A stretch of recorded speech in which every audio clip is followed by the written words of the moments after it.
wobbly, so don't get shook up by it. I haven't fallen yet. This is a no fall zone, but y'all can check all this out while you're in here. This, just explaining that this is a Fairbanks Morse 50 horse diesel engine to turn this drum, and it's actually in neutral right now, but to engage the clutch, you would have to lay this over here and push down on it. As soon as you let up, it would start slipping again. This is a brake pedal, and there's a lever. You can't see it, but it's right behind this beam. Is the way they used to reverse this when they had the belt pulley hooked up. This is part of the pulley that hooked up to this part, and there's a wider drum over there, and the belt would run, and this is how it was powered. In the 30s, sometime we got electricity here, and so that's when they did away with engine and all this stuff and went to this electric motor. That could be the original motor. It's an open frame. It's a very old motor. With electrical stuff, this is actually our reversing switch right here to go up or down with this north bucket. And I like this sign that's behind y'all. I don't know who wrote it, but this is not formal English at all. It's very street language, in my opinion. So if you can get a picture of it and read it later, that would be, you'd probably enjoy that. There's a couple of boards on the far side there. They're a little wobbly, so don't be surprised. And y'all are welcome to take all the pictures. Oh, also, I don't know if you heard me or not, this is how we raised and lowered the slide gates outside to put coal in the buckets. That's what these two did for each bucket. And I think I'd say these could be original. Looks like it. Anyway, the tipple works. We do demonstrations every so often with the buckets. We don't like to go to the extreme where we actually get to the end of the cable because it kind of puts a stress on everything, and we're trying to, we're in preservation mode. So we haven't, they cleaned the concrete bunker out of coal, and all that's up overhead. And but that's the last time we really were dumping any coal into the bin. But in 2021, for our 50th anniversary, we actually dumped some coal out through the coal chute. We just didn't have a locomotive that was supposed to come by, so we didn't get to dump anything into a tender. But everybody's there waiting, so we decided, well, we better dump a little coal on the ground. So we did that. I'll explain how it kind of works out there, but we had wonderful control. We dumped about 25 lumps of coal. That's about what we were asking for, and it's what we got. And it worked really nice. Tried to get everybody to take a lump of coal with them. Nobody did. So we had to go get a bucket and a shovel and clean our mess up. So, does anybody have any questions? Is the FM motor, is it a hot bulb oil, or is it just a... Say that again? Is it a hot bulb engine where it uses... We'll have to Yeah, do a glow plug? Yes. This is supposedly, we have that, this is what this is about, and there's a place under here to put some heat to it. This also has an air start, so they probably would hook a locomotive up outside and spin this to get it going. And this is interesting right here. It's kind of hard to see, but this is the only one that's on here. It's on this side, not on that side, but it's actually an eccentric lever here.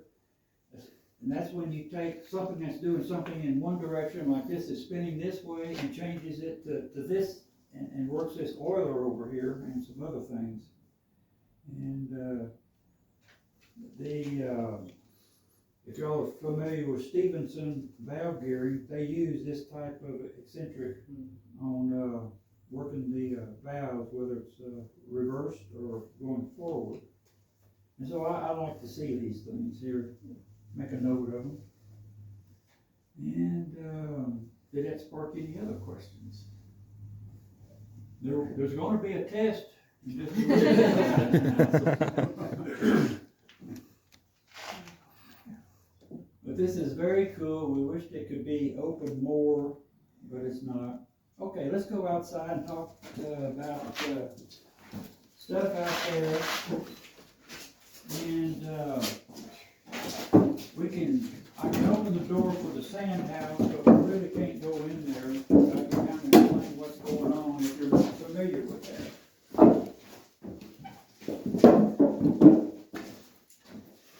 And let's see.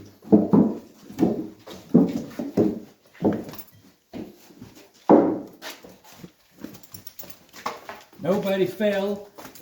Nope. Including me. That's a win. Very much so.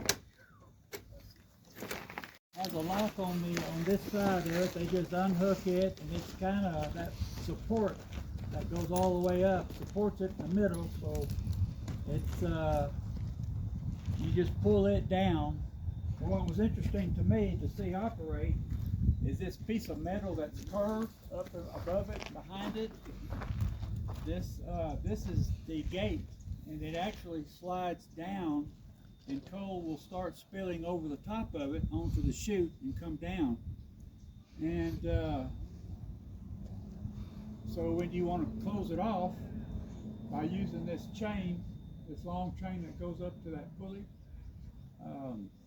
that gate will just push through the coal and shut it off. It's real easy. It's not real hard to do. On the slide gates out here, they close on top of concrete. So sometimes they had trouble because of a lump of coal would block it from closing completely. You may notice a lot of hammer marks on top of the slide gate. Any question here? Nope. Okay. The almighty tipple makes sense.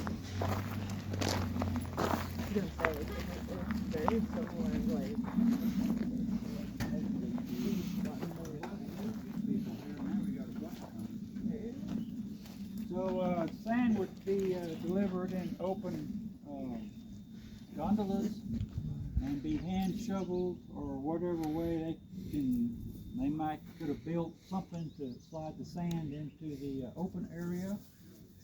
But it's going to be wet sand out there, and sand holds moisture very, very well. So they would have to dry it out, and that's what this gizmo is. It's a heater. It's kind of round, and they would shovel the sand up into this on top of the screen, and then as it dried, it would filter out on the floor. That would be the first screening. There's one or two more screens on this side. It would be screened to a smaller size, and then there's a tank that's in the ground, and it's very dark in here. I'm not encouraging anybody to take a picture. We'd be here 20 minutes there. But anyway, it's an air sand mixer, and they would fill that up with sand, and they have a way to seal it off, and then they would turn the air on, and so the air would pick up the sand and blow it up through this pipe right here into this gray overhead tank, and they can load this up with about 400 pounds of sand, because we have small bags, so we know how much is going on. And it just takes a few seconds to blow that sand up there. It is quick. And obviously we have some sand where we tried to put too much in there. And all they got to do is move this hose over to the sand dome.